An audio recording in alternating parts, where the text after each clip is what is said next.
Hello everyone, welcome back to knowledge equi science. आज की इस वीडियो में बात करेंगे आरपीएफ में जो न्यू वैकेंसीज आने वाली हैं उसके बारे में।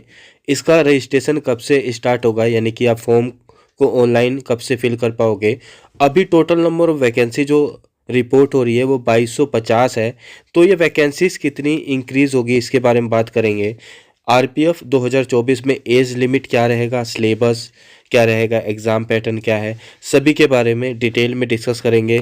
और ये जो आरपीएफ की जो वैकेंसीज आ रही हैं 2024 में, ये एसआई और कांस्टेबल दोनों की साथ में आएंगी। ठीक है, तो सबका प्रोसेस थोड़ा अलग होता है, तो इसके बारे में बात करेंगे। तो चलिए स्टार्ट करते हैं। चैनल पे नए हो तो सब्सक्राइब कर लेना, एग्ज़ाम से रिलेटेड सभी अपडेट मिलने लगेगी। सो गाइस, यहाँ पे आप देख सकते हो ये ऑफिशियल नोटिफिकेशन है government of India ministry of railway board, जो कि 2 तारीख को ये रिलीज़ हुआ है। और यहाँ पे इन्होंने बताया है कि सब इंस्पेक्टर और कांस्टेबल की जो वैकेंसीज़ है इसे फिल की जाएगी।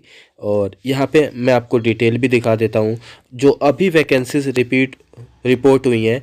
Number of vacancy to be filled shall be decide by the ministry of railway from time to time. तो नंबर ऑफ वैकेंसी अभी डिसाइड होंगी मिनिस्ट्री ऑफ रेलवे में, जितने भी जोन है रेलवे के, टाइम टू टाइम डिसाइड होगा। ठीक है, अभी जो वैकेंसी रिपोर्ट हुई है यहाँ पे देख सकते हो, जो कांस्टेबल की वैकेंसी है वो 2000 रिपोर्ट हुई है।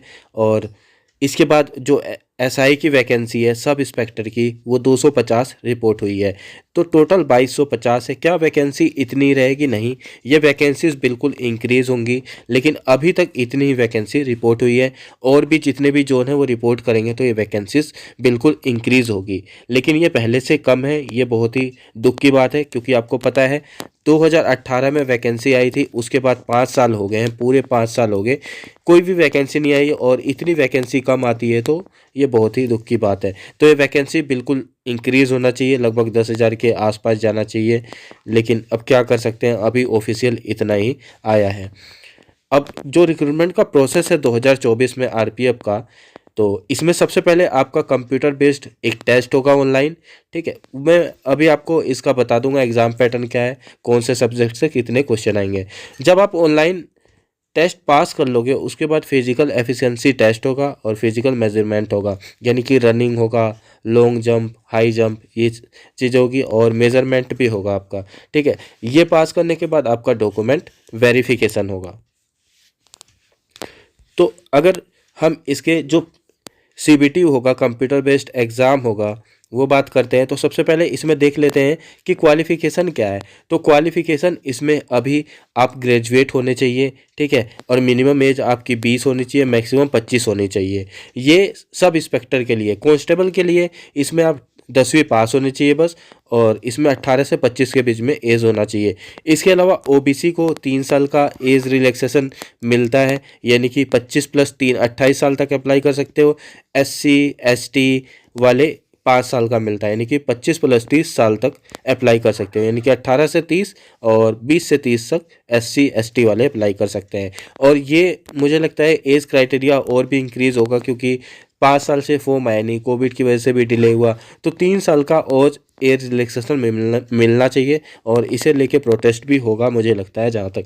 बाकी टाइम टू टाइम मैं आपको अपडेट देता रहूँगा। जो फिजिकल मेजरमेंट है यहाँ पे देख सकते हो, मेल की जो हाइट है जनरल और ओबीसी में 165 होना चाहिए, फीमेल में 157 होना चाहिए, एससी एसटी का 160 है हाइट, और इसके बाद फीमेल में 152 है। ये चेस्ट का मेजरमेंट है, आप यहाँ पे देख सकते हैं। इसके बाद अगर मैं एग्ज़ाम के क्वेश्चंस की बात करें, जो ऑनलाइन एग्ज़ाम होगा, सो यहाँ पे देख सकते हो सब इंस्पेक्टर में 90 मिनट का एग्ज़ाम, यानी कि 1.5 घंटे का आपका एग्ज़ाम है, जिसमें 120 क्वेश्चन आएंगे। ठीक है, 50 क्वेश्चन इसमें जनरल अवेयरनेस के हैं, जिसमें आपके हिस्ट्री, ज्योग्राफी, इकोनॉमिक्स सारी चीज़ें आ जाएंगी। 35 क्वेश्चन आपके अर्थमेटिक के होंगे, और जनरल इंटेलिजेंस के यानी कि रीजनिंग के भी 35 क्वेश्चन होंगे। 120 क्वेश्चन है और आपको 90 मिनट में करना होगा। ये एसआई का है। कांस्टेबल में सेम टाइम में सेम क्वेश्चन है, और नंबर ऑफ क्वेश्चन भी बिल्कुल सेम है। तो स्क्रीनशॉट लेके आप देख लेना, कोई डाउट है तो मेरे से पूछ लेना। एज रिलैक्सेशन अभी इन्होंने जो बताया है ये यहाँ पे मैंने आपको बता दिया है, और ये मेरे हिसाब से और इंक्रीज़ होना चाहिए। वैकेंसीज तो देते नहीं है, और ऊपर से इतनी कम वैकेंसी है, और एज रिलैक्सेशन भी बहुत कम है। कम से कम यहाँ पे 28 तो मिलना चाहिए जनरल ओबीसी को, ठीक है। जनरल के साथ तो बिल्कुल अन्याय कर रहे हैं हर एक वैकेंसी में, ठीक है। बाकी ये वैकेंसीज कब आएगी आरपीएफ में, अभी तो नोटिफिकेशन आ गया है जो अभी ऑफिशियल नहीं है। मतलब ये जो नोटिस है ये ऑफिशियल है, लेकिन जो एक नोटिफिकेशन होता है जो फॉर्म से पहले आता है वो नहीं आया है। तो कब तक आएगा, ये आपको जनवरी के लास्ट में यानी कि जैन 2024 के लास्ट में या फरवरी में देखने को मिल जाएगा। ये मान के चलिए जनवरी में नोटिफिकेशन आ जाएगा लास्ट में, और एग्ज़ाम में तो काफ़ी टाइम है अभी, ठीक है। तो जो भी नोटिस आएगा मैं आपको बताता रहूँगा। सो आज की इस वीडियो में इतना ही। Thank you guys.